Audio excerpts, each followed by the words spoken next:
All right. So today we're talking about one of the most important skills you can teach your pup. We're talking about how to start off leash recall. So, like, have you ever been on a hike or walking your dog in a park and your dog spots something more interesting and next you know they're taking off? Or say you just, want your dog to be able to engage without taking off. You want to be able to start some off leash recall. This is something that I personally been getting calls about lately more is people and dog owners wanting to start off leash recall. So if you've been following me for a while, I'll just jump right on here and talk to you about it. So in order to start off leash recall, there are some crucial steps that you want to take in order to make sure that it's successful for you and your dog. And so I want to go through those steps to start the off leash recall so that you and your dog can be on the up and up. All right.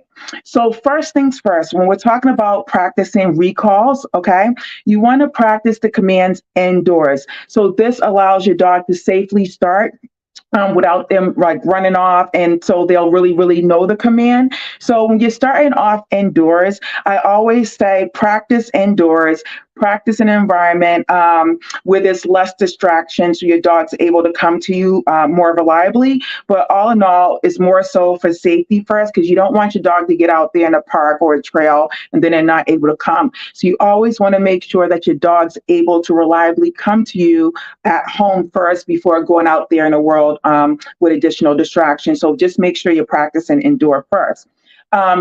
Next, be sure that you're practicing using positive reinforcement with the keyword here, keyword high value treats. And just to backtrack, if you're saying to yourself, like, Pam, what is high value treats? So high value treats is more than just kibble. It's cheese sticks, hot dogs. You can use spring cheese, not spring cheese. You can use the peanut butter in a can that you can get from the store. So anything for your dog that gets them really, really exciting or engaged. So you just want to, your dog. So you just want to think about it this way. What is it that your dog goes crazy for? What treat is that for your dog? And some dogs aren't food motivated. So you can use like a ball if your dog's thrilled about balls and things like that. So you always want to use a high value treat or reward. And that's going to encourage your dog to come in a prompt way, reliably each and every time. And then as they come on call each and every time, you can vary the reward as well to make it more interesting. So they want to come to you each and every time as well. So just make sure you're using high value treats. Next up, you want to be consistent with the recall word or sound that you're using. You want to choose a particular word or a sound to use every time you're going to ask your dog to come that they're going to associate with coming back to you. And so what I would say is, say your dog's name is Fido, right? If you've been saying come Fido, come Fido, come Fido as you're watching this live right now, you really don't want to use the word come anymore. You want to use another word, maybe use the word here or any other word or sound you want to use to start to associate your dog with coming back to you so that they come to you more reliably. And also just a little quick training tip here. Once you have that word and your dog's coming to you reliably, you can always use another word or another sound for emergency recall. And those are those situations where you really, really, really need your dog to come back to you. So you can use that too.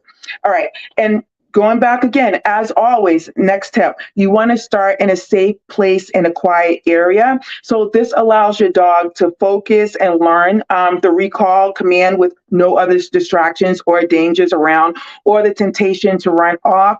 So practicing in your house, in a fenced-in backyard. If you don't have a fenced-in backyard, I'm always good for using a long line as well. Tying it onto like your stairs or something and using like a 30-foot long line and doing it that way. Or if, multiple households, you can get, the kids involved and have one of them hold one end of the leash while the other one practices recall. But either way, you want to start in an area where you can learn and the dog can learn at the same time. All right. So once you start in the house, once, you got the consistent recall going, you got the high value treats going, all that's indoors. Now you want to gradually increase the distractions and the difficulties around where you're doing the recall. So if you're at home, you want to start to add some distractions. So usually, if I'm in a training session and we're going to be starting to work off leash recall, I'll do things simply as me walking through the family's backyard, and the family just practice calling the dog away because now I'm the distraction, or tossing a ball and then asking come away and things like that. So you always want to practice with. Oh, give me a second here. You always want to practice with distractions, and then at the house before you head out somewhere else. Let me fix this for a second. This is going crazy. So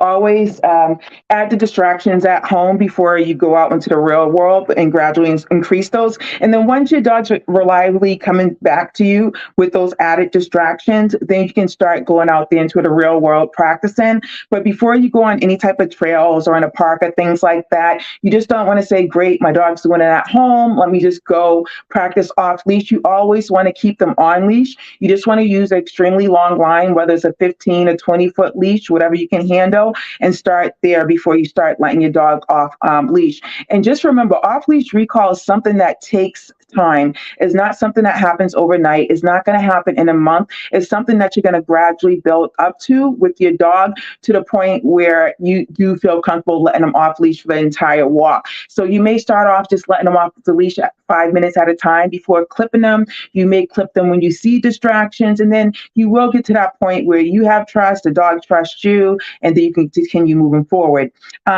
So another tip that you want to make sure that throughout this whole process, when you're practicing a recall, that you don't want to punish the dog for not coming to you when they're off leash. Because if you start to punish your dog if they're not coming to you off leash, what do you think's going to happen?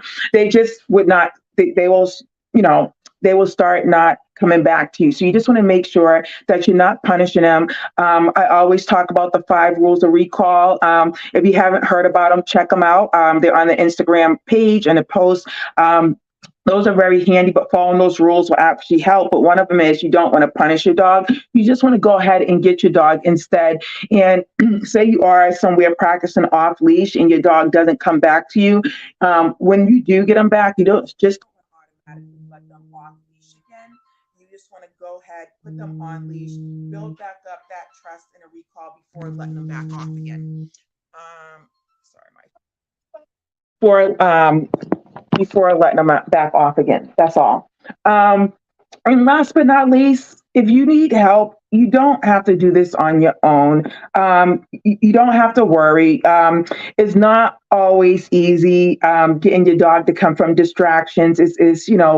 It's an ongoing thing where you have to, do the training and work at it. But don't hesitate to reach out if you need help, whether that's in person and you're in Massachusetts or whether you're out of state. We could definitely work on recall because I want you to be able to enjoy the off leash with your dog, enjoy the walks and things like that. So don't hesitate. So I'm just going to recap really quickly. So to start off leash recall, you want to be sure to practice indoors where there's no distractions and your dog can't run off. 2, you just want to be sure you use high value treats, which means they're really engaging for your dog. Or if your dog's not treat or food motivated, you can use toys. 3, you want to make sure that you use a consistent word for your recall. Don't use something that you've been using all the time and they're not coming. Use something different. Be sure that you're starting in a safe area that's quiet so your dog can focus. And be sure you do not punish your dog when they don't come to you. You just want to go get them. And last but not least, be sure to reach out if you need help with the off-leash recall. And as always, if you're not able to watch these lives and you're a podcast person, you can see all these lives and additional stuff on all those podcasts, Spotify, Stitcher, at Positive Dog Training Convos. So you can always listen on there. But as always, reach out. And next week, we'll see you with another great topic. All right. Enjoy your weekend. Bye.